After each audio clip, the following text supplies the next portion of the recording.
everyone. Can you hear me?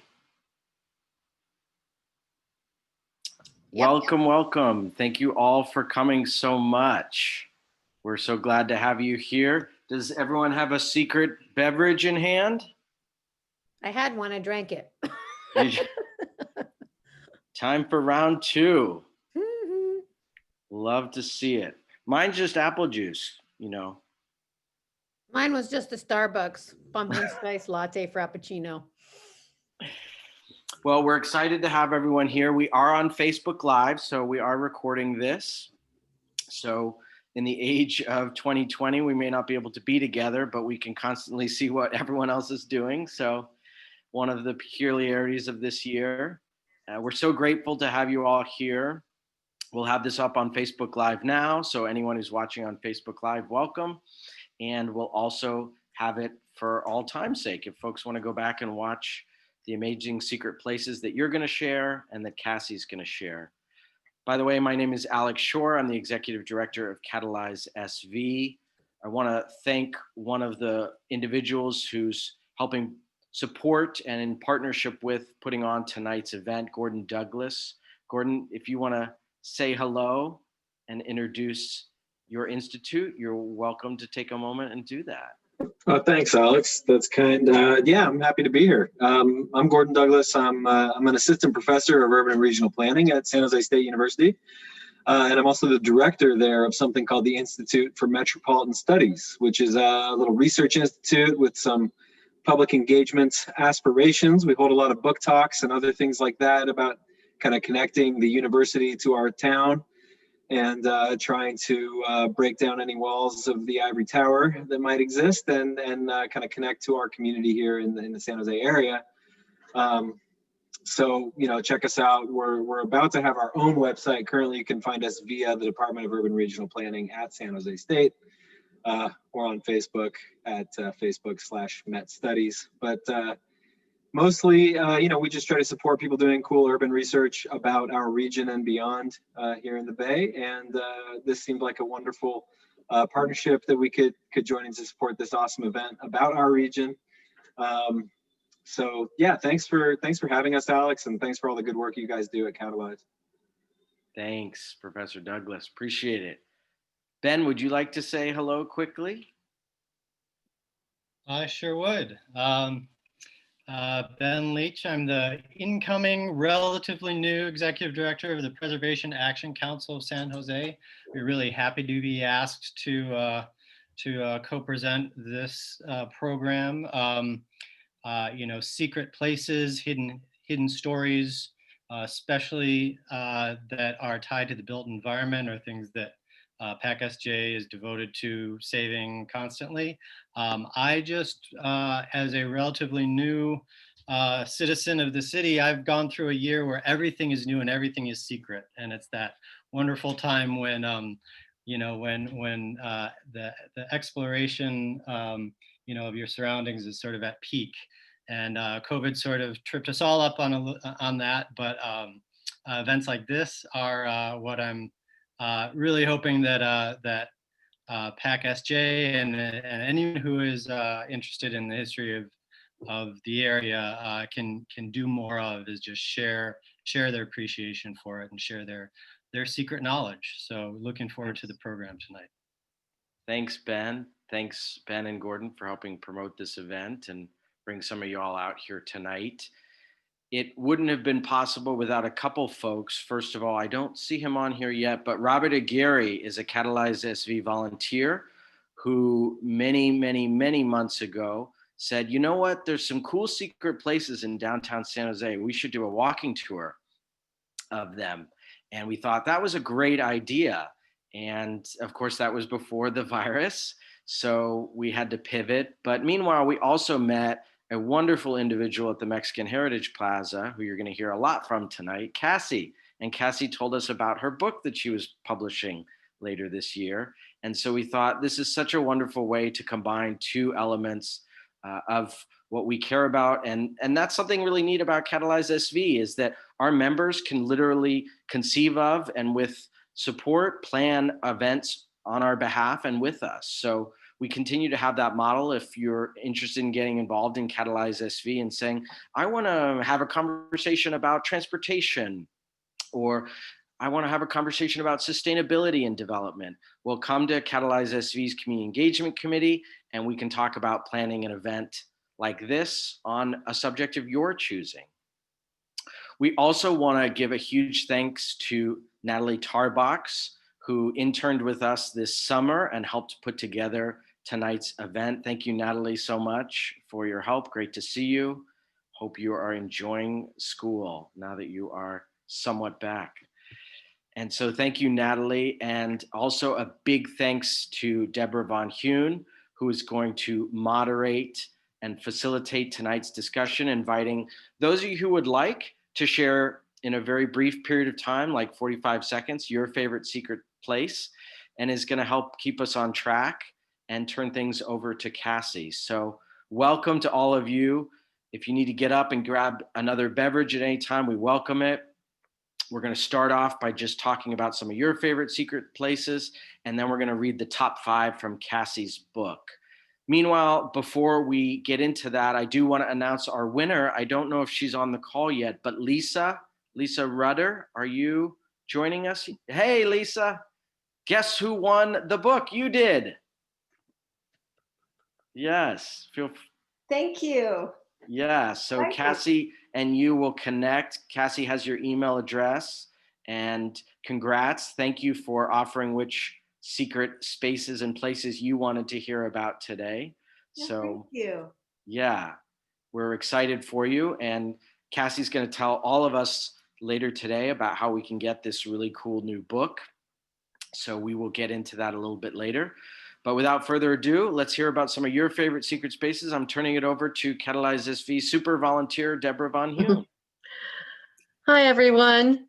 Yes, we'd like to welcome you to participate in this conversation, and to keep it somewhat in order, if you would just type in the chat something like raise hand, and I'll be able to call on you in order.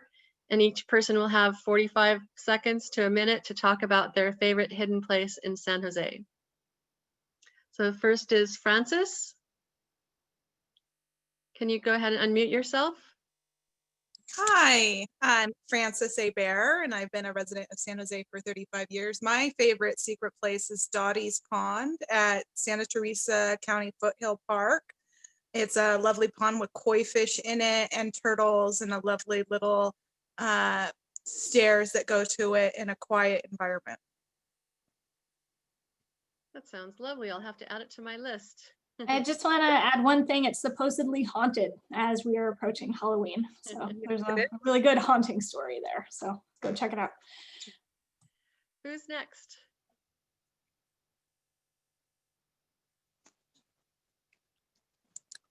Something on your favorite route to work or a park? Oh, okay.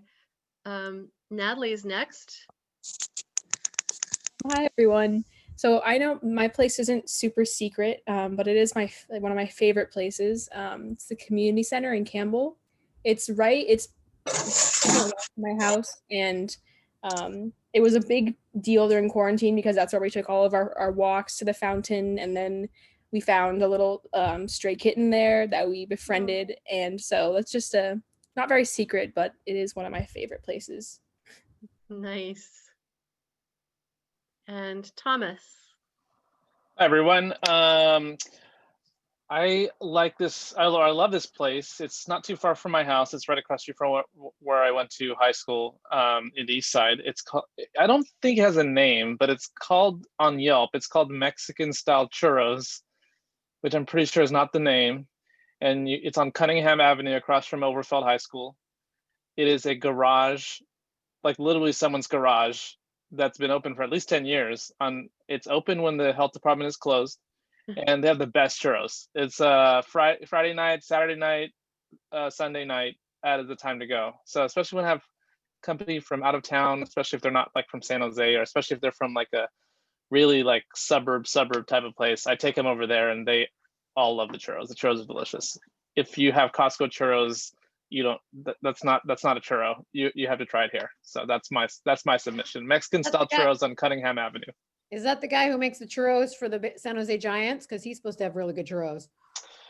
No, no. The guy who makes churros for San Jose Giants has a giant. He's sold so many churros. They actually have, I think, a yacht. But the no, the other one is it's a little bit different. Okay, Yacht? gotcha. No, not a yacht. Those guys have the farm. The sliced fruit guys at the flea market have the yacht. That's two different things. But yes, yeah, Cunningham. different people. Okay. Okay, Sophia, you said your favorite place is the Guadalupe River Park. Yes, it is my favorite because I like to go walking there, burn some calories, and I like to do everything for myself.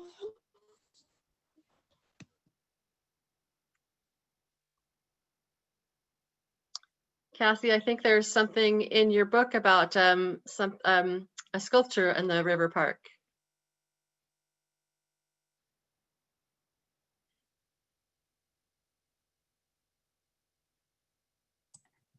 I think Sophia is muted. Are you still talking, Sophia?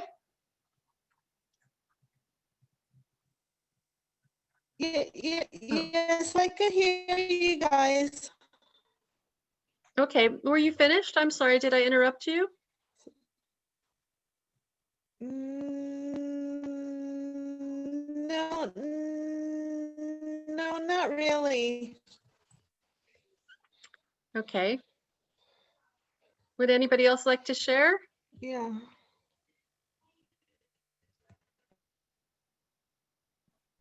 Just type in that you're ready to go, or type in the word hand or something so I can see you in chat. Okay, there's Jesus. Good evening, everybody. Well, one of my favorite places, and it's not so hidden, it's Overfell Gardens by Independence High School. And specifically, they have a statue of Confucius. And it's like a Chinese garden right there. And at any time, I want to just take a nice mellow walk, short walk. I love going there. Nice. Next up, we have Ralph. Hi, everyone. Good to see your faces. I'm Ralph. I don't live in San Jose, but I go to San Jose State in the urban planning program. But favorite hidden place, and again, I don't know how much it qualifies as hidden, but probably the history park, which I just kind of happened to stumble upon one day. And yeah, weren't a lot of people there today. I was there, but it was just kind of neat to walk around and just in this very kind of, I don't know, somewhat separated space. And yeah, I don't know. I'm a big history nerd, first and foremost. So I would go with that. And then I heard people were talking about food, so I just want to give a shout out to my favorite tacos in San Jose, which I happened upon one day, which is Tacos Estilo Hidalgo, which is on King Road, north of McKee. I don't know if anybody's ever been there, but it's like I drove by it by accident a couple times trying to find it. It's just a little, truck in the middle of like this industrial park. But yeah, a little shout out to that as well. Nice. Okay, Vicky, are you ready? Yeah, mine is definitely not a secret, but it is definitely my all-time favorite place in San Jose, and that would have to be the Egyptian Museum. I've been there lots and lots. I just recently discovered the little labyrinth that they have in the back behind the gardens, behind the Egyptian gardens, but it's one of my favorite places. Last year, I took my dogs over there. I dressed them up in Egyptian costumes for Halloween. And we took pictures of them in Egyptian setting outside, because of course you can't take them inside. And I had people taking pictures of my dogs in Egyptian costumes. So yeah, that's my favorite place. I just love that place. Great.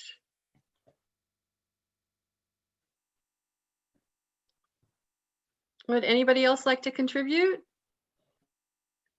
Alex? Sure. Well, I feel like our valley is full of hidden gems that are yet to be discovered. I got my older brother, Matt, in town from New York City. he's an architect and he may be popping his head over again some more to say hi. It was fun walking him around my neighborhood a little bit and walking by the old Del Monte plant on Ozare. And we, as I think Cassie can attest to, we don't always do a great job, and Ben too, preserving our history here in San Jose, but it's so neat to see a housing development with the original, some of the original parts of the Del Monte cannery plant. So seeing that sense of history, knowing that this part of town that I'm in, where that is, has a lot of that history of our Valley of the Heart's Delight. That's my latest favorite secret place in San Jose.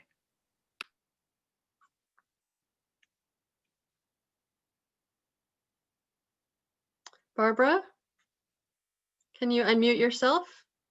Yeah, there. Okay. Sorry, I couldn't quite figure out the chat. I've got two, because you just reminded me of this Palermo restaurant, the newly opened up back by Osh, where Osh used to be on whatever, but in that same area with the Del Monte, the little restaurant, is just really a wonderful, wonderful find.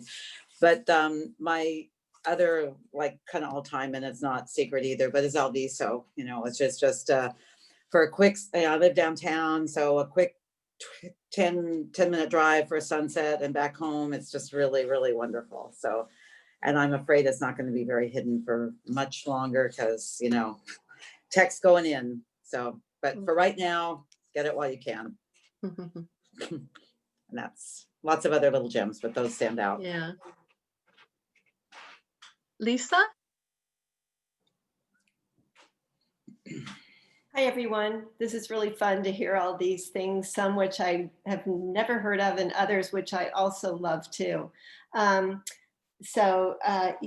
the Rosicrucian Egyptian Museum is one of my favorites too, like someone also mentioned. There's so many little spots in there that you can walk around in and sit down and read or look at various just interesting things. Not too far from there, on the corner of University and the Alameda, is the Center for Spiritual Enlightenment. And I used to live actually by both of those places, so I would walk to each of those quite a bit. And I believe the actual center is an old home along the Alameda that was probably a Wolf and Higgins architect. And the grounds, again, are beautiful. And before COVID, it used to be open to the public, and you could, again, go there, and there's like one of those, I'm blanking on the word, but you know, when you walk around kind of in a circle, and then they have a cute gift shop. They have a fountain that you can sit by. It's beautiful. And then I also wanted to just add, like, the views from the East Foothills, like Quimby Road and Mount Hamilton Road. Beautiful. Thanks. Okay, Gordon, you raised your hand. I did. I was trying to think. This is no secret. It's right in plain sight, but a lot of people don't appreciate how funny it is and awesome. One of my favorite things about San Jose, I'm a transit rider and a bike rider and a commuter, and I find myself at random VTA stops often. And my favorite thing is that there's that one VTA stop at North First and River Oaks, where there's like a wide open field that is sometimes an orchard and sometimes has hay bales in it and stuff. So you can take the VTA straight to a reminder of our valley's agricultural past. Nice. And if I can just jump in there really quickly, that is a really cool place, because if you look, Gordon, you can really see 3 generations of San Jose. If you look just sort of off across the street, you can see what looks like an 80s corporate tech campus. And then when you swivel back around, you see mixed use housing that just got built with ground floor retail. So it's like the current San Jose that we're starting to build up. And yeah, all 3 generations right there. So that is I'm totally into your choice. It's a great spot. That's kind of San Jose in a nutshell. On transit, no less. Kevin, you're next. Yeah, so the agricultural talk actually reminded me of Andy's Orchard, which is in Morgan Hill, and it's a great place to kind of get kind of a throwback to the past and actually be able to taste the fruits that were grown here over time. And they have a whole bunch of different apricots, peaches, cherries that you just cannot get in the store, pawpaws, all kinds of crazy things that you can't get in the store and are, you know, highly seasonal. So you can go there several times a year and see always different fruits, and they're always awesome. So I wanted to throw that out.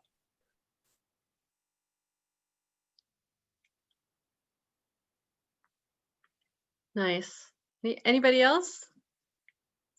Want to make sure everybody has a chance if you want to tell your secret space.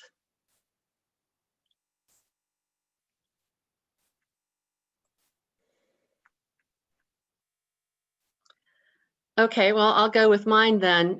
It's not in San Jose, but it's in Sunnyvale, actually, and it's Baylands Park. It's one of my favorite places to go walking. It's right on the very south end of the bay by El Viso, but there are always a lot of birds there. The first time I went walking there, I saw an egret that came and landed right in front of me, which I just felt like was magical. So it's one of those few wide open spaces where you can see all the way to Oakland.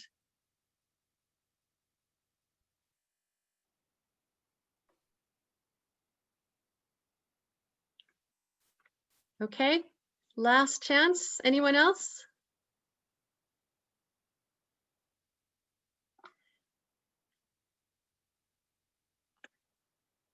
Francis? Oh, we had you already, Francis, didn't we? So Robert,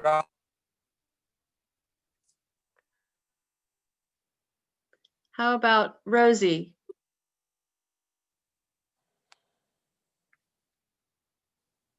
Yeah, we have some shy people here. Okay, I see that Robert joined us. yes, thank you. Thank you all for sending me the link. Robert, we're just giving everybody a chance to talk about their favorite place in San Jose or hidden place. Do you have one? My bedroom.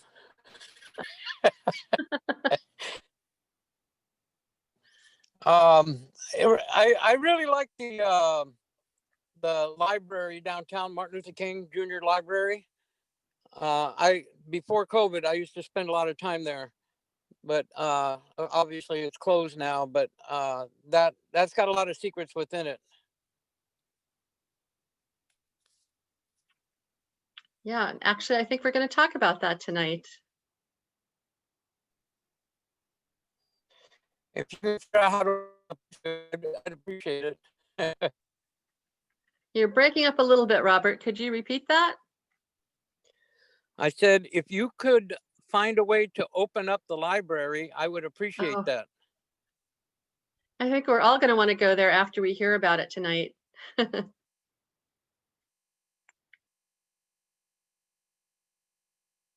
Okay, if everyone who wanted to participate has had their chance, and Alex, I'm going to turn it back over to you.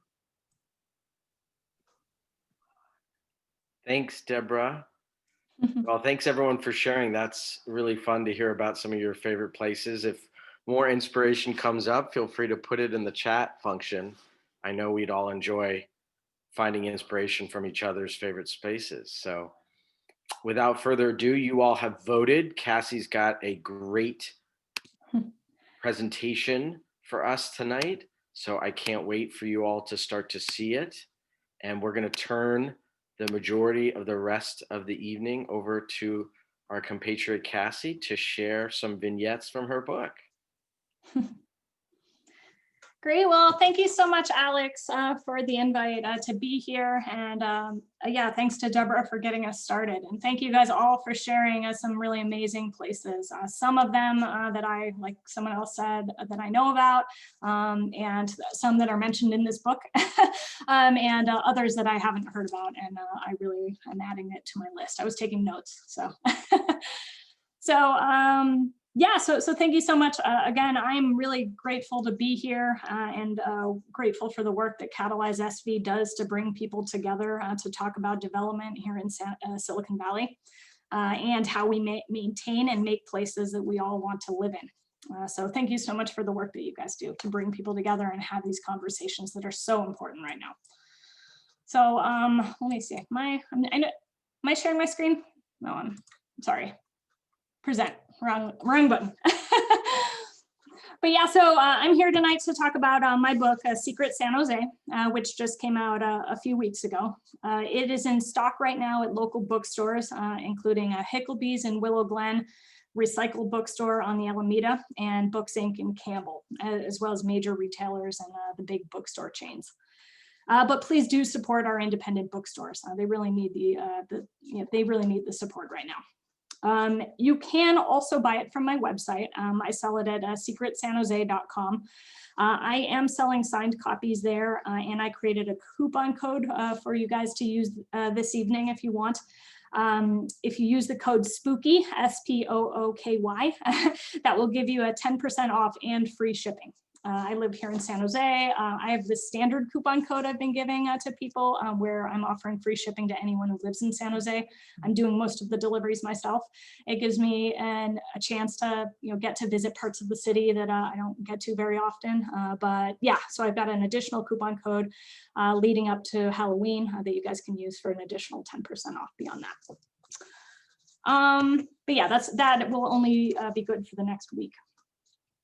But yeah, Secret San Jose is an unconventional travel guidebook featuring more than 85 unique stories about our community, places to visit, and things to do.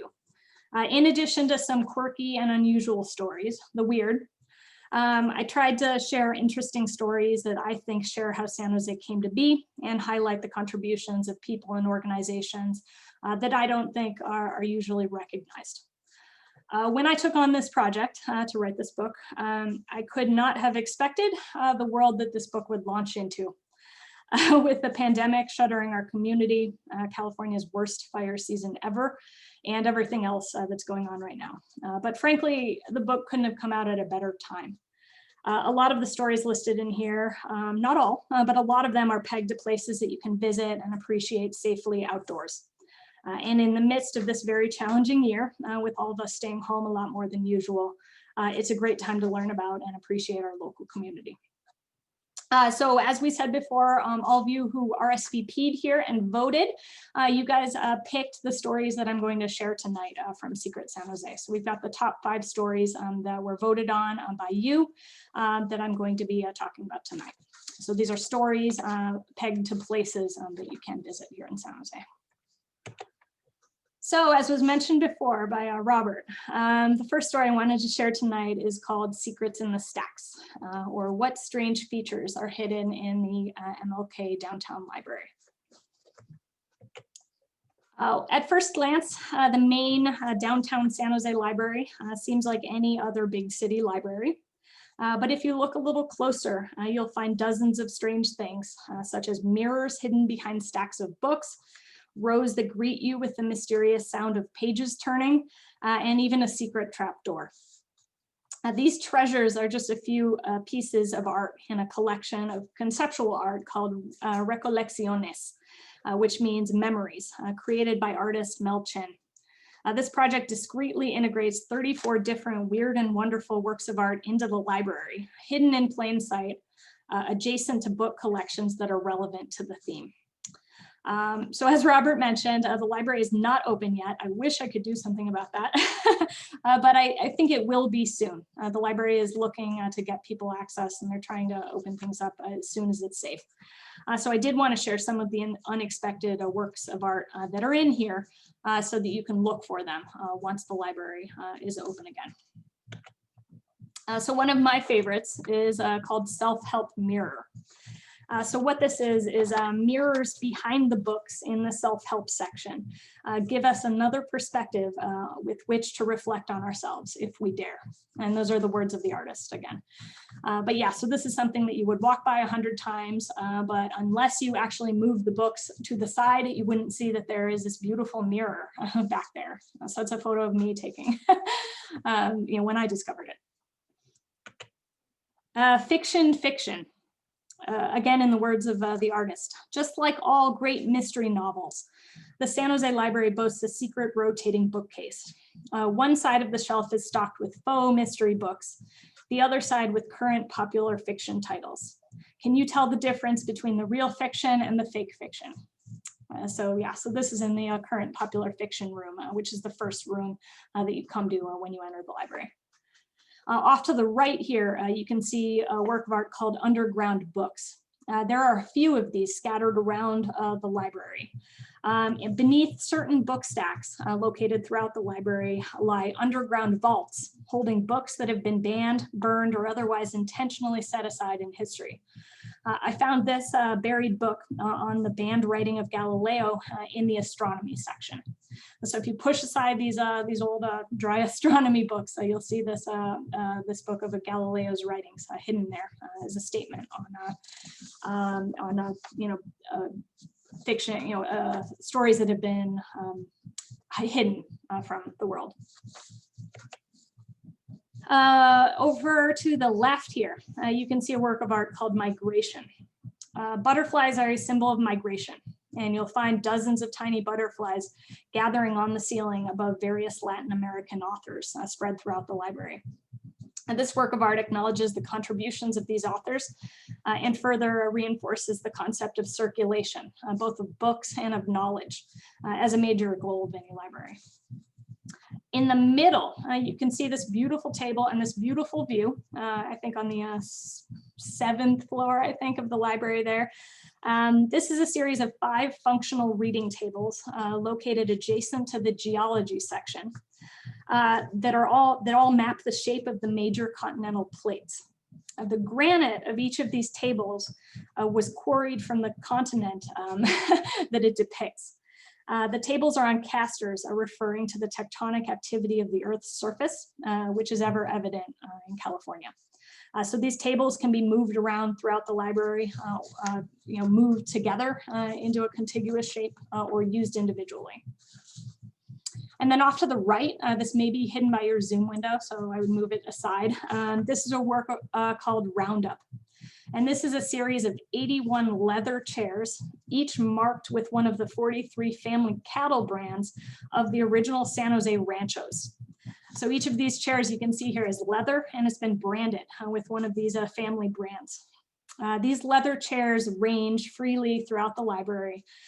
They started out just on the 2nd floor of the library, but over the years, they've migrated throughout the library as people moved chairs around for events and students moved chairs around for meetings and such. So you'll see them scattered around amidst the library's regular plastic desk chairs. And pre-COVID, if you would go into the library, you would walk by a row of students all sitting and studying, and half of them would be in these leather chairs. They would have no idea. I'm sure most of these students had no idea that they were sitting in a work of art, or that there was anything unique about the chair they were sitting in. A couple more works of art here, Gong and Scale. This is the one that's off to the left here. This is a hand-hammered brass gong designed after the San Jose scale, which is a parasite that nearly destroyed the fruit orchards of the Santa Clara Valley in the 1880s. Chinese laborers were unfairly blamed for this pestilence. They led one of America's first labor protests right here in San Jose. So this work is located adjacent to the agriculture section of the library. And then finally, off here to the right, Steinbeck's Fisher. This, I don't know whether you can tell from the photo, but this was taken at ground level. So you can walk right by this wall and not notice that there's something strange down at your feet. This is a diorama at ankle height, located within the exterior wall of the John Steinbeck collection. Steinbeck, the noted author John Steinbeck, described the process of rediscovery as follows. A young, inquisitive, and original man might one morning find a fissure in the traditional technique of thinking. Through this fissure, he might look out and find a new external world about him. This fissure, or diorama, contains soil samples from the Oklahoma to California path of migration outlined in Steinbeck's Grapes of Wrath, as well as various artifacts from the university's Steinbeck collection. So you could walk by this 100 times and not know that at the ground at your feet is a statement on the travels depicted in the Grapes of Wrath, including soil from Oklahoma all the way to San Jose. So these are really beautiful works of art that are hidden all around the library. These are just a few of them. I think there were 42 total works of art hidden around the library. Once you can find those there once it reopens. I think it would make a really fun scavenger hunt to go looking for these. You can find a guide to the collection on the library's website. In pre-COVID days, the library offered free weekly guided library tours to check out this installation. But my guess is those aren't going to be resuming for a while. So definitely do add this self-guided library tour to your post-pandemic bucket list. The next story I wanted to share is called 5 Chinatowns, or Where Were San Jose's Lost Chinatowns? We all know about San Francisco's Chinatown and probably LA's Chinatown, made famous by the 1974 film directed by Roman Polanski. But did you know that San Jose had a Chinatown? 5 or 6 of them actually, depending on how you count them. And that's actually the story here. So back in the mid-19th century, Chinese immigrant laborers were instrumental in 2 major things that were happening in the American West, the gold rush and the construction of the Transcontinental Railroad. The work was grueling on both of these projects, but it offered hope for a better future. So Chinese workers came to the US in search of opportunity. As the work on these projects dried up in the late 1800s, Chinese immigrants moved to California cities to build a new life. But it was a really tough time to be an immigrant here in San Jose. They found many barriers, including laws preventing Chinese immigrants from obtaining business licenses, owning real estate, and interracial marriage.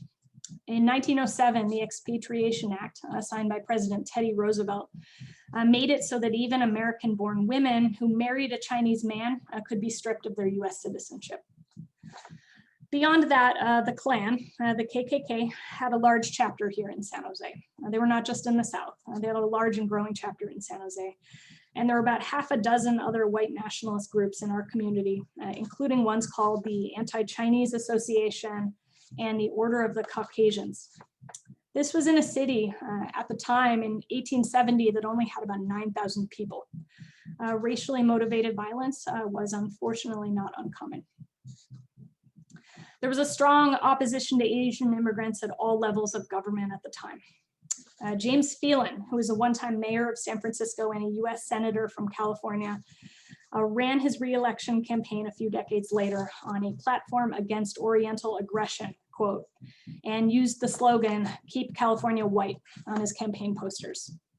You can see this cartoon, you can see his poster down in the lower right corner. There's also this other cartoon that's down here. This was actually an advertisement for an early washing machine that shows Uncle Sam kicking a Chinese worker, saying at the bottom, quote, "The Chinese must go." This was intended to show that this machine would prevent the need for Chinese laundry workers. Laundry work was one of the major industries for newly arriving Chinese workers at the time because they were blocked out of so many other industries. So it's no surprise that in this atmosphere, the Chinese community stuck close to their neighborhood, Chinatown.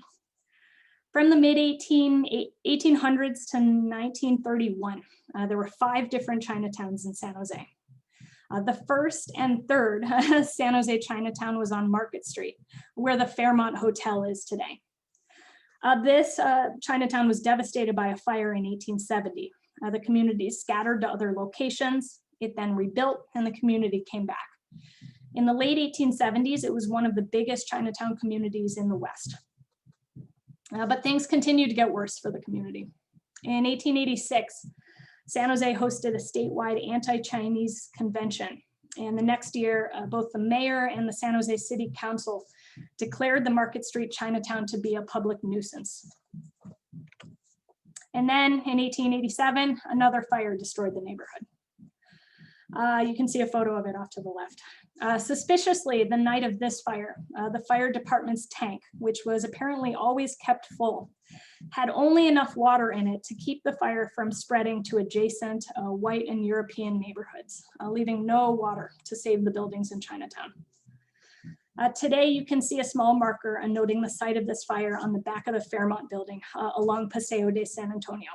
It's the only evidence on site that this community ever existed.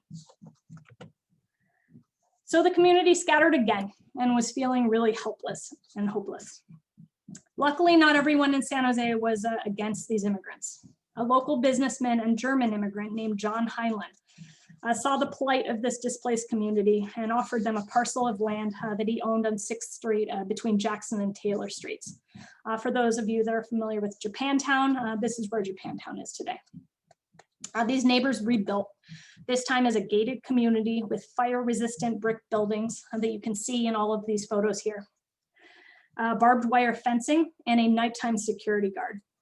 Though the world outside was still a mess, the community again had the relative safety of their neighborhood to retreat to. This final Chinatown came to be known as Heinleinville. The most important building in town at the time was the Ing Sheng Gung Temple. I'm sorry if I'm saying that incorrectly, or Temple of the Five Gods. This was built in 1888 at the corner of Taylor and 6th Streets today. This building served as a community center and hostel for newly arriving immigrants. The first floor of the building that you can see off here to the right was a school where they taught calligraphy and Chinese literature classes to kids. The second floor was the temple, which had a massive gilded altar that was built in China depicting gods and figures from Chinese history. Over the years, the community started to decline as the Chinese population fell due to being driven out and single men being deprived of their ability to marry.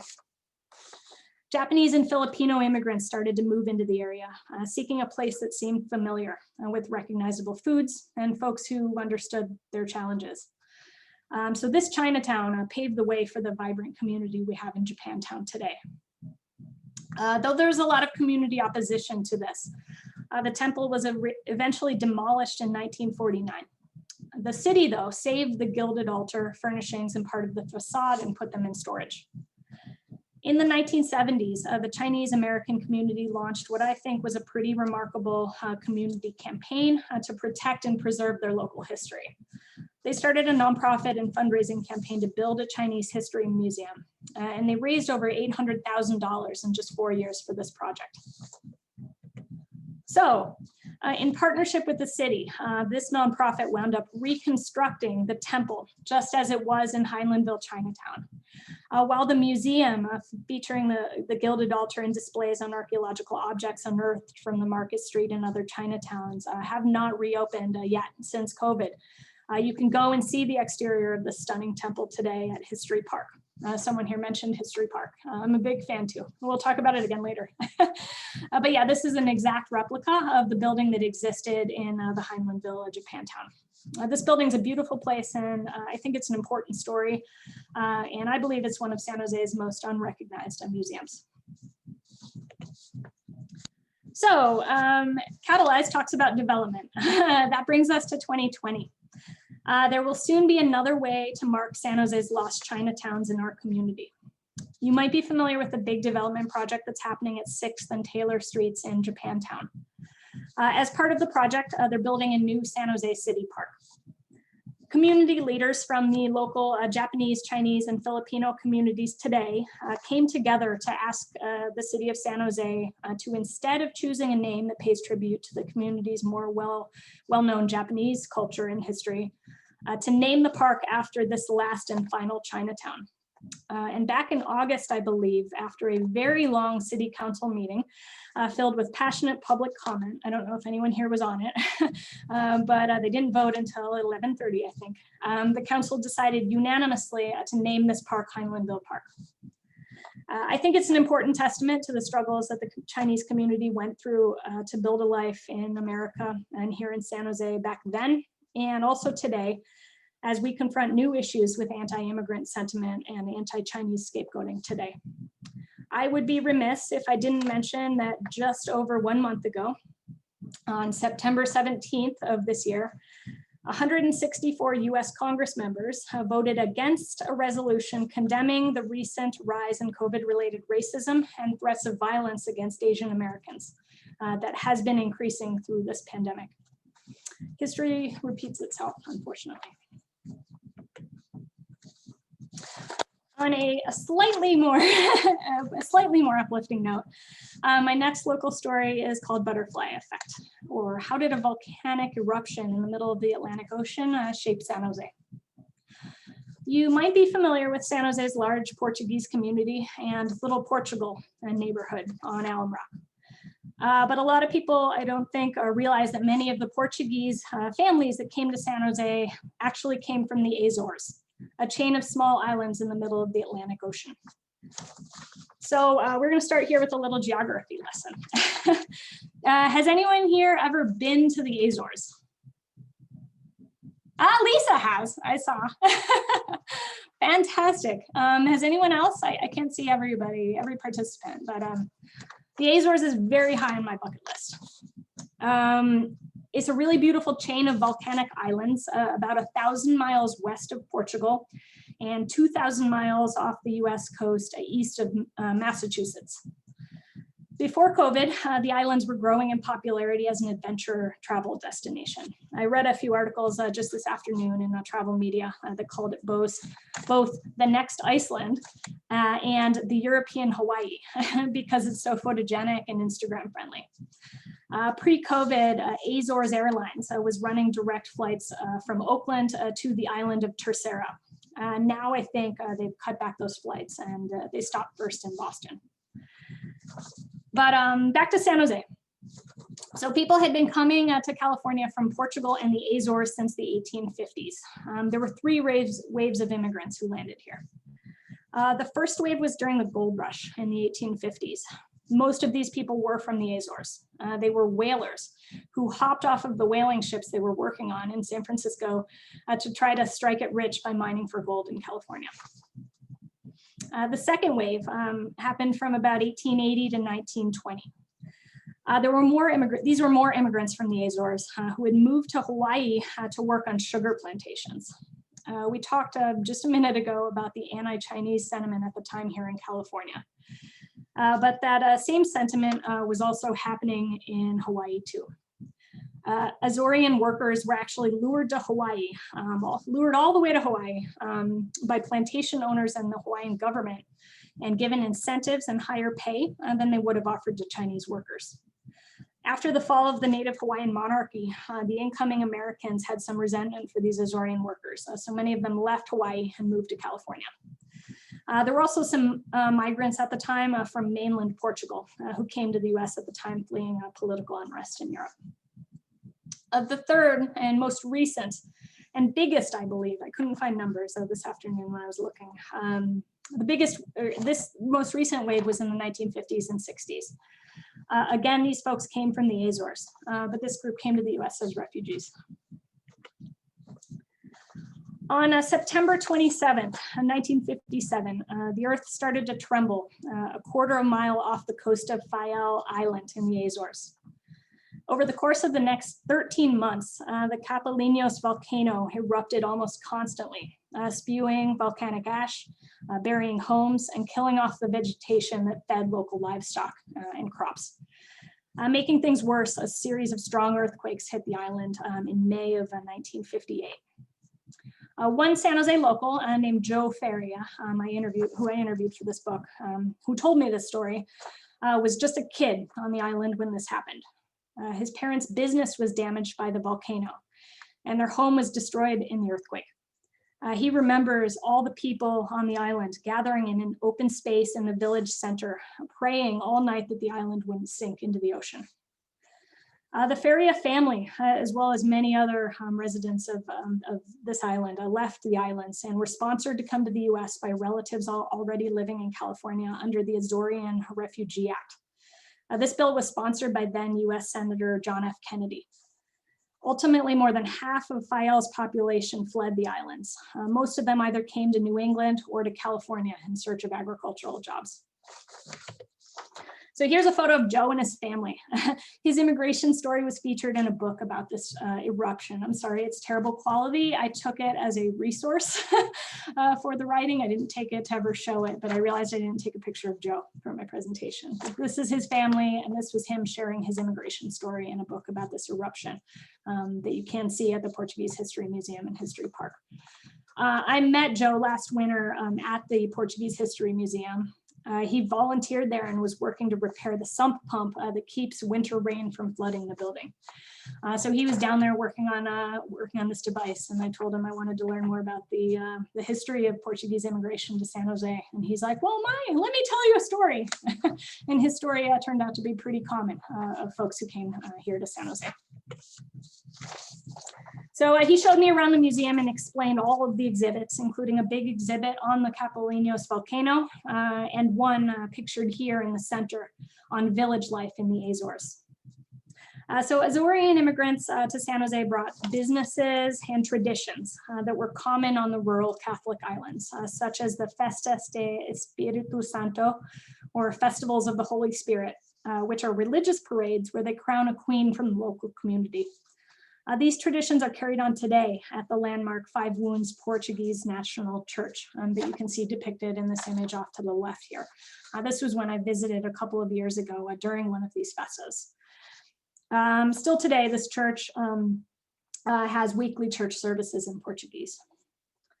In addition to this stunning church, San Jose's Little Portugal district, which stretches from Five Wounds Church over the 101 freeway, up Alum Rock Street to just before Mexican Heritage Plaza. My favorite spots in Little Portugal are Do Canto Coffee Shop, which is pictured here in the center. Coffee and pastry that I got there a couple of years ago. At this little old coffee shop, old Azorean men sip coffee and little glasses of wine while watching soccer and arguing about soccer. Also, there's a Popular Bakery, which is across the street. You can see that up in the upper right corner there. This is a Portuguese bakery that specializes in pastéis de nata, which are rich custard egg tarts that you can see pictured in my photo from the coffee shop. The coffee shop actually buys their pastries from the bakery across the street, so you can try them at either place. Relative newcomer Adega, you can see that restaurant down there off to the right. This is a modern Portuguese restaurant that got San Jose's first ever Michelin star a couple of years back. And then finally, the two photos at the bottom are Trade Right Market, which is a Portuguese grocery store attached to a restaurant called Bacalhau Grill. This place has a really good selection of Portuguese, Azorean, and Brazilian foods, wines, and spirits. So that brings me to my secret spirit that I'm drinking tonight. I'm drinking a Vino Verde, a Portuguese wine that my husband picked up at Trade Right Market just this morning. I've got the bottle right here. Here you go. But yeah, so he went by and picked up this wine just this morning. This wine is from mainland Portugal. While they do produce wine on the Azores, they don't produce it in large enough quantity to export out of the country. So it's kind of impossible to find Azorean wine here in the US. I asked the guy at Trade Right and he's like, no, I wish we could get it. We can't get it. We can't get it. But they sell a very large selection of Portuguese wines, which are excellent. So definitely visit San Jose's Little Portugal. The next story I wanted to share is called 1,000 Drinks, or how did San Jose become California's first capital? So San Jose was California's first civil community or non-military, non-mission related town in the Spanish colony of Nueva California. San Jose was founded by settlers from the Juan Bautista de Anza party, who came from northern Mexico to settle the Bay Area and found the Presidio military encampment in San Francisco, as well as the Catholic missions in San Francisco, Santa Clara, and Fremont. The town was originally called El Pueblo de San Jose de Guadalupe. The community was originally founded on the banks of the Guadalupe River, so named, up near where the Santa Clara County Civic Center complex is right now. But they found really quickly that that area flooded too much. So a few years later, they moved their homes to higher ground, closer to where downtown San Jose exists today. The oldest remaining building from that era is the Gonzales Peralta Adobe, which was built in 1797. You can see that down in the lower right corner. You'll recognize that if you've ever been to San Pedro Square Market. That is the oldest building still existing here in Santa Clara County, all of Santa Clara County. And that dates back to those very first Pueblo days.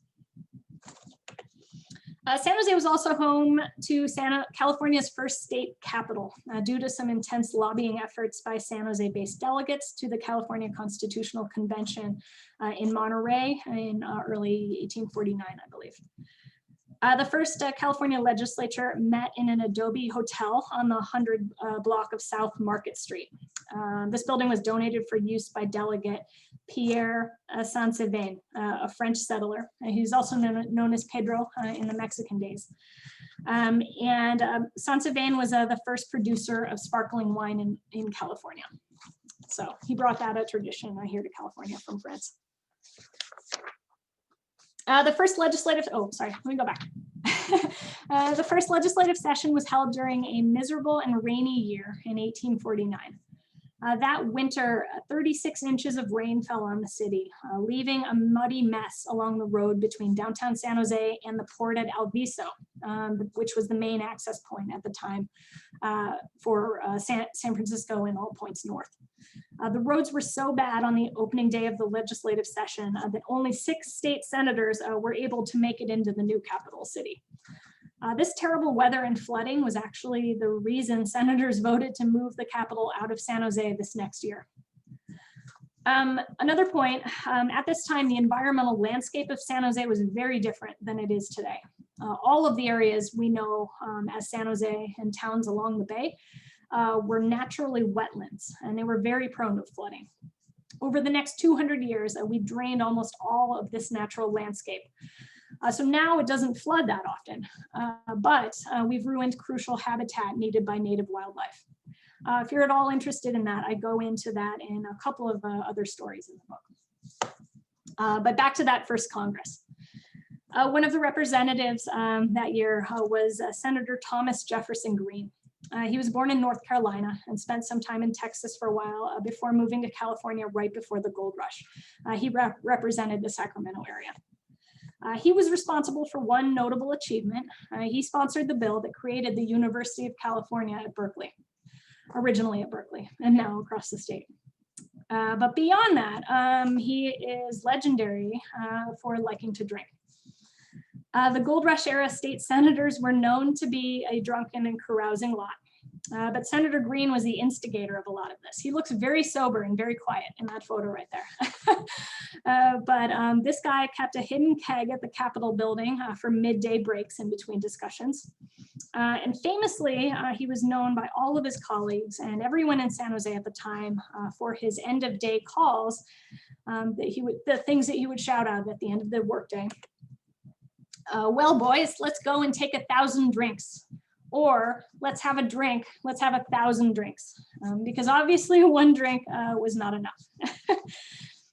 For this reason, San Jose's first Congress became known forever as the Legislature of 1,000 drinks. So today, you can see Senator Green's words immortalized and engraved on the ground at the Circle of Palms, which is this is the plaza between the San Jose Museum of Art and the Fairmont Hotel. This is the site of that first Capitol building. So if you've never paid attention to the words that are written on the ground there, go down there and check it out. You can see here at the beginning, it may be hard to see in Zoom, but it says, let's have a drink, let's have 1,000 drinks, right there in the plaza. So go check that out if you've never seen that before. And 2 other things I wanted to point out are the historic marker at the site of the original Pueblo de San Jose settlement. As I mentioned, this is over by the County Civic Center complex at 151 West Mission Street. You can see this tucked behind the county buildings there. Also, you might recognize San Jose's old county courthouse, which is pictured off to the right here. This is across from St. James Park at 1st and St. James Street. This building was originally built in 1868, and it was intended to be California's Capitol building in an attempt to lure the Capitol back to San Jose. That attempt failed, as we know, so instead Santa Clara County took over the building and used it as our county courthouse. But that was intended to be the California State Capitol building. And the last story I wanted to share tonight that you folks had voted on was called California Modern, or What Mid-Century Developer Brought Attractive and Affordable Homes to the Masses. While we are hardly Palm Springs, San Jose has several tracts of stunning mid-century modern homes. These houses were designed by Joseph Eichler, one of the most influential home builders at the time. Eichler Homes was based up in Palo Alto. In the 1950s and 60s, Eichler's firm built more than 11,000 homes across California, including many here in the Bay Area. While Eichler wasn't an architect himself, he was inspired by the work of architect Frank Lloyd Wright. As a kid, he lived for a while in a Frank Lloyd Wright designed home up in Hillsborough. So these homes came to be recognized as the California modern style, featuring flat and low sloped A-frame roofs, floor to ceiling windows, and very open floor plans. Designs that bring the indoors and the outdoors together and that are just quintessentially California. At this time, Silicon Valley and all of California was growing fast as soldiers came home from World War II and moved to California to work in the growing aerospace and engineering industries. This had been an agricultural community before, and there was not enough housing here to meet the demand of all of the people that wanted to live here. Does that sound familiar to anyone? But Eichler wanted to make, through his firm, he wanted to make good design affordable for regular working families. So his firm designed these attractive houses with modular elements that could be constructed quickly and priced in a way that normal families could afford. You can see this ad off to the right here. And it's hard to read, but it says, Eichler's come to San Jose, Moore Park. And a quote here, the very top paragraph here, it says, "You've read about the sensational value of Eichler homes in such magazines as House Beautiful, Life, and Ladies Home Journal. Now see them in San Jose in beautiful Moore Park." So I thought that was fun to see that. But one of the most interesting things I think about Eichler, though, was that he was a pioneer in fighting residential segregation. The commonly held view at the time was that minority families might depreciate property values. So unfortunately, Black and Latino families were blocked from new and affordable communities in the Santa Clara Valley. They were prohibited from living in these areas due to, in some cases, laws, and in other cases, just the policies of private home builders that wouldn't sell to them. You can see a couple of quotes here. I pulled this from an article. Let me get this out of the way. Jim Crow real estate men hit by California court. So here a California court overturned some of these policies, I think the laws that were on the books at the time. But it has a couple of really good quotes in it. The first one here is that, I love this. This is a quote from Richard Doyle from the Associated Home Builders of San Francisco. And his quote is, "There may be no statistics to prove this," talking about how minority families might depreciate property values. "There may be no statistics to prove this, but as a representative of the home builders, this is the theory under which I operate." So there's no stats, but this is what we do, and he was angry. And then there's another good quote down here at the bottom from Eichler that said that I personally, as well as the key members of my organization, are utterly opposed to any kind of discrimination whatsoever. So he, unlike many other suburban home builders at the time, was willing to sell to anyone and was responsible for helping to integrate some suburban communities here in California. So today you can see some of these Eichler neighborhoods yourself. These homes are all privately owned, so don't go knocking on any doors, but these are gorgeous neighborhoods to walk through. In 2019, one of the largest and best preserved tracts of Eichler homes in San Jose, the Fair Glen Additions neighborhood, which is near Willow Glen, pictured here, was added to the National Register of Historic Places, thanks to the work, I believe, of Preservation Action San Jose. So thank you for joining us, and thank you for your work on this. Pre-COVID, residents of this community, the Fair Glen Eichler community, celebrated an annual Fair Glen Eichler home tour in the neighborhood each year. And I hope that those tours will resume eventually. Slightly to the north of Willow Glen, near San Jose City College, is an unnamed tract of early Eichlers located in the Rose Glen neighborhood. There's another Eichler development called Fairhaven, which is sometimes referred to, I guess, as Mossbrook. This is on the outskirts of San Jose near Campbell. So these are really beautiful neighborhoods today where the residents have done an incredible job of preserving and protecting the homes as they existed and as they were built in the 1950s. So really beautiful neighborhoods. So with that, thank you so much all for joining us on your Friday night. And thank you again to Catalyze SV for having me and for organizing this discussion. I love this. Do we have any time for questions, Alex and Deborah? Yeah. Or more discussion? Yeah, absolutely. Yeah, I just put it in the chat function. So if folks want to ask them in chat, or if folks want to ask them out loud, you can do that too. We'll be pretty free flowing for the next 19 minutes, and then we'll wrap up at 7. I'd like to comment on the butterfly display at Martin Luther King Library. Oh, yes. It's the only art exhibit that actually exists on every floor, from the basement to the 7th floor. You can find butterflies on every floor.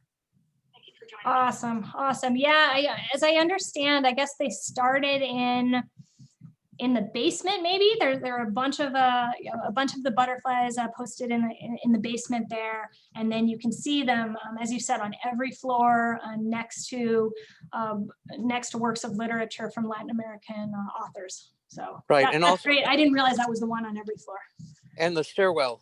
And the store and up and through the stairwell. It's awesome. It's gorgeous. But yeah, it's something that you would walk by. You could walk by a stack of books 100 times and never look up and see that there are there's like a little colony of these beautiful butterflies above it, and that's making a statement there that you might never notice. Great, thanks for sharing that. I have a question. This is Vicky. That restaurant that you were talking about, the Portuguese restaurant with the Michelin star. Yeah. Is that currently closed because of COVID, or do you know? It says temporarily closed on Google, so. Yeah, I believe they are. I know for sure. I'm not sure what their status is, if they're doing a takeout right now. I know they're working with other. They're very active on the East Side community. They do a lot of work with the organization Vegilution, and I think they did an event with them a month or two ago, and I saw that they were helping them on some things. But I don't know if they're open for takeout right now. Okay, gotcha. They don't currently have a Michelin star. They did lose it after the first year, which I believe is bummer. Yeah. It's really hard. There's so much pressure on restaurants that make it, especially being the first one in San Jose, and especially being a Portuguese restaurant. I think they were one of only 2 or 3 Portuguese restaurants in the US or in the world, outside of Portugal, maybe. I know they're not easy, because I know when I was in Prague, for example, in Prague, they actually have 2 Michelin starred restaurants. So they're not easy to get, and keep. Yeah, exactly. So even Prague only has 2. San Jose hadn't had one before. This was San Jose's first Michelin star, but it's still, I've heard it's an excellent restaurant. They also have a bakery downtown now on Santa Clara, I believe, where they're selling their Portuguese pastries, those pastéis de nata that was in my picture there. Nice. Have you had them? I actually haven't had them yet. I need to go tomorrow. Yeah, they're delicious. Awesome. I might need to try it when they open again, because I remember when I was in Brazil, I ate a lot of Portuguese food. Awesome. So their bakery right now is open. For sure. I'm pretty sure that's open for takeout. I'm not sure about the restaurant. Okay. I think if you are interested in Portuguese food, Bacalhau Grill, which is the restaurant that's adjacent to Trade Right Market, where I got my wine today. Maybe I'll ask my husband to confirm it. He's on a call. But they may be doing outdoor dining, because I know they have an outdoor patio. So Bacalhau Grill, right there, that's attached to the restaurant. Okay. They sell a lot of traditional Portuguese dishes, and you can see I've got a picture. He texted me. I don't have it. I don't have it up, but yeah, at the market you can get all of these Portuguese favorite foods, and they've got this long cabinet filled with salted fish. They're really famous for their bacalhau and their salted fish. So a lot of wine, a lot of salted fish. Or can never go wrong with wine. Yeah. Agree. Any questions for Cassie about any of the vignettes she shared, or the stories we didn't get to hear about that you may have voted on, or any questions about how the book came to be? Feel free to jump in. Well, that's a good question, how the book came to be, but I'm definitely going to have to get the book because I was looking for ghost stories and I didn't hear any tonight. So, but how did the book Awesome. come Okay. to be? I actually have a blog post on secretsanjose.com that has 5 ghost stories, local ghost stories, because I actually didn't include a lot of ghost stories in the book. I'm sorry. So I'm kind of directing people to other story, other organizations that are doing. There's a really good ghost story talk happening right now, I think, or maybe right after this at 7 o'clock, hosted by the organization Saved by Nature. They're going to be sharing local ghost stories. So. Oh, missed that one. Google that. No, you may not have missed it. I think it starts at 7 actually. So I just don't have the information about where to get it. Okay. Oh, yeah. I mean, that was a good question. What made you decide to write this book? I mean, Oh yeah. That is a great question. Even though this is something that I totally would have always wanted to write, and these were stories that I was kind of collecting informally over the years. I've lived in San Jose. I've lived here. I'm originally from the East Coast and lived in Southern California for several years, but I've lived in San Jose for about 15 years now. I've done some freelance travel writing over the last couple of years, and I was one of the only writers that has ever written anything about San Jose from a travel perspective. No one, thinks of San Jose as a travel destination. So the publisher, Reedy Press, that's based in the Midwest, they reached out to me actually, looking for someone interested in writing this book. This book is part of a series of secret city books in about 30 other cities, I think, across the US. So if you have friends or family members in other cities, in New York and San Francisco, the San Francisco one came out last year, Los Angeles came out earlier this year, I think. So there are about a lot of other cities where local writers have done this concept. So they told me about this idea and I'm like, yes, that's fantastic. I would have had this idea myself if I thought anyone would want to publish it. So so I was really grateful for that opportunity to share some places that I love that I don't think I'd shared a lot.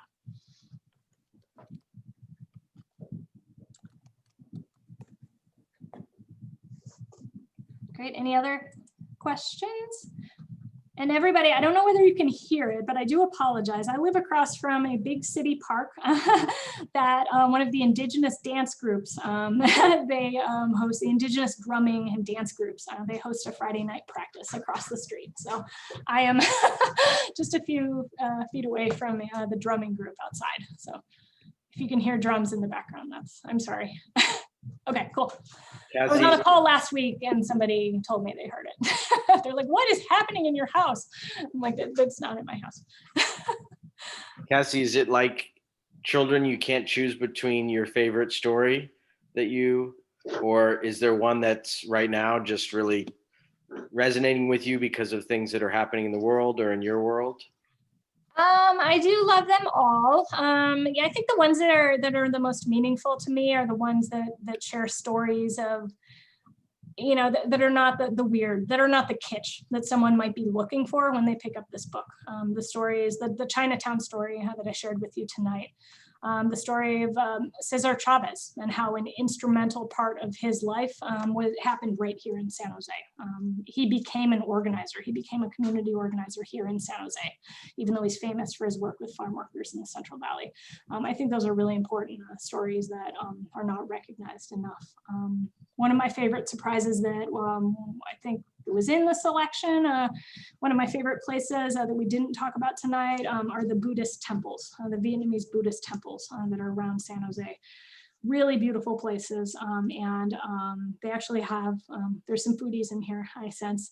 They actually have a Sunday brunch where it's like Sunday street food at these temples, where you can go and they have tables out back that they set up and they sell foods that volunteers, the volunteers cooked.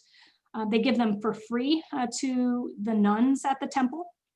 the nuns and monks at the temple, but outsiders are expected to donate for the food.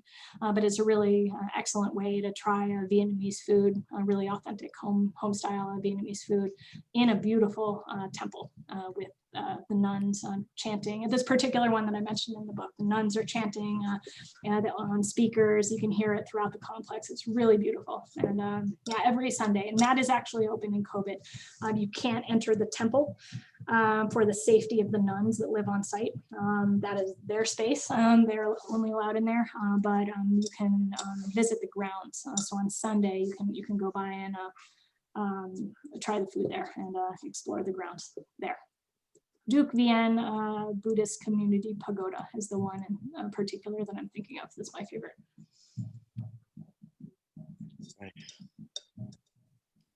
Any other questions anyone wants to ask Cassie about the book or the stories she shared tonight?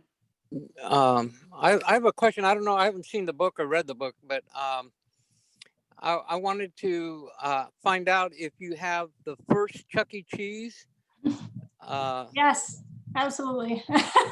Yeah, I remember when that opened, and the story behind it, how it came to be. Yes, yeah, absolutely. That is included as a story in the book. Real quick, do you want to share the story real quick? Yeah, it was actually created by one of the founders of Atari. Mm-hmm. I can't remember his name right now, escapes me, but Nolan. anyway. Nolan. Yeah, Nolan Bushnell. Nolan Right. Bushnell. Oh yeah, his first name. Right, Nolan Bushnell. And he was working for Atari and he was getting ready to leave the company. And the company told him that he couldn't be in competition with them for a number of years. That was one of the agreements that they made. And he said, well, okay, I'll agree to that as long as you agree that I can buy product from Atari at cost. And they figured, well, how many Atari systems is this guy going to buy? So they went ahead and agreed to it. He signed the contract, and rather than go in competition with them, he started buying all these video games. And at the time, Atari was the #1 video game builder or manufacturer. And so he filled that Chuck E. Cheese full of these amusement games. And then he also secretly, actually at that time, had an interest in robotics. So that all the characters they were all run by relays. And there was this room that was kind of hidden, but you couldn't really get into it. But I was able to get into it because I had met him, and I went back there, and you could hear all these relays clacking every time every one of the characters made any kind of movement, whether it's eyeball movement or hand or their body shifted around. They were all connected up to these relays that would cause a movement. And then he started opening up more and more of them and eventually franchised them out. And along Story Road, there's this giant Chuck E. Cheese, which was Chuck E. Cheese University, where they would bring in new franchisees and train them on how to run a Chuck E. Cheese franchise. And that still exists over there by Story Road and 101. Oh, wow. Thank you so much for sharing that. That was way more than I included in the book and way more than I knew. I didn't realize a lot of that. I did hear also, I think that he wanted to work for Disney and he didn't get a job at Disney. So, these characters that he envisioned and that he created, the animatronic robots he created were kind of his testament. He loved Disney and loved the work that Disney was doing at the time. So. Yeah, he had a real good friendship with Steve Wozniak as well. Interesting. Wow. Oh, cool. Thanks, Robert. That's another good one. So something to read up on in Cassie's book for those of us who are going to be ordering it. I know I want to definitely get a copy. Cassie, did you want to show the web site again and the code if you wanted to? Yeah, sorry, secretsanjose.com. I just typed it in. Oh, I just private messaged that to someone. Sorry. Thomas Ryan, I think I responded to one of your questions before. There we go. So the website is secretsanjose.com, and the coupon code for anyone that's interested in buying it over the next week is, what did I do it? Oh, spooky. It was in a slide. Okay. Spooky, and that's 10% off plus free shipping. So free shipping is my standard for those of you that live in San Jose. That's available all the time, but this 10% additional off is for the next week there. Yes, and somebody asked real quick, Sarah asked about, can you talk about Alum Rock? I did include Alum Rock Park in the book. That is a fascinating place, a really interesting conservation story. So yeah, that was California's first city park and a worldwide, nationally recognized tourist destination. People would come here to soak in hot springs, which were thought to be medicinal. That park, over the course of about 100 years, from the 1870s, I think, to the 1970s, was so overdeveloped and so crowded that it kind of disrupted the natural environment of the park. Starting in the 1970s, the city of San Jose decided to protect our natural environment and try to restore the park back to being a natural park and a place for wildlife. That's the park that we see today. It's actually a remarkable success story in trying to bring nature back to a place that was really heavily developed. So I posted in the chat a podcast about haunted San Jose. If anybody's interested, I just discovered it last week. Oh, I think that's someone in my neighborhood. My neighborhood Facebook group shared it. Yeah, it's called what is it called here? San Honce, H-A-U-N. San Honce, yes. Yeah.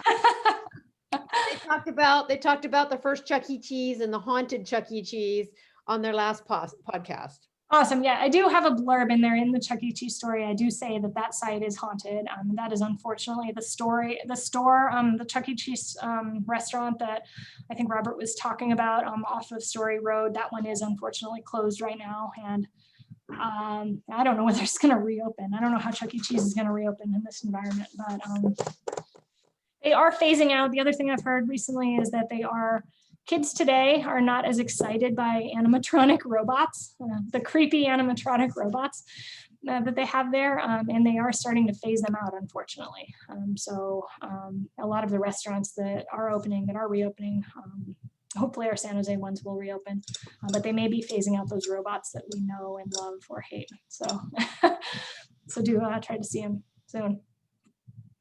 Oh, great. And thank you, Gordon shared more information about the San Jose State Institute for Metropolitan Studies, which is fantastic.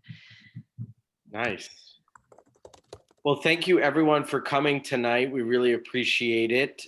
This work happens with a lot of volunteer time. So we want to thank Natalie and Deborah and Robert, who inspired tonight's event. We want to thank Cassie so much for sharing your time and your wisdom and your knowledge and your photos and your book.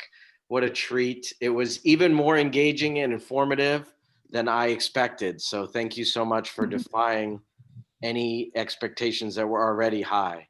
And yeah, this work is also done by the organization Catalyze SV. We're a small kind of startup nonprofit. So thanks to those of you who, with your signing up for tonight's event, actually donated a little bit. So you can go on our website, catalyzesv.org/donate. And if you'd like to support our work, which is focused on basically three things: educational and social events like tonight, advocating for a better community engagement process around development that's more inclusive and more collaborative. And number three is advocating for more sustainable, equitable, and vibrant places for people in Silicon Valley. So if any of that sounds good to you, you can also get involved in our work as a volunteer, in our advocacy work, and our community engagement committee work. We welcome community support. We'll be adding you onto our listserv. And if you don't want to stay on, no problem, just jump right off. But we want to stay in touch with you a little bit. One of the exciting things we hope to come out with in the next few weeks is some designs of apparel. So we may be releasing our first ever apparel, which might be like t-shirts. And one of the things I'm excited about is we've got something called the Silicon Valley series, which will be showcasing places around Silicon Valley and in San Jose that are iconic, that showcase this community that we love and we're building to make even better. So thank you all for sharing part of your Friday night. I hope you had a secret spirit in your hand and you've got many secret spaces that you want to see and share. And hopefully we'll all get together in person one of these days, fingers tightly crossed. Thank you again, Cassie. Thank you, everyone. Have a wonderful night. Thanks for having Thanks, me. everyone. Good night. Thanks, Sophia. Thanks, y'all. Thank you, Alex. Good night, everybody. Thanks. Good night.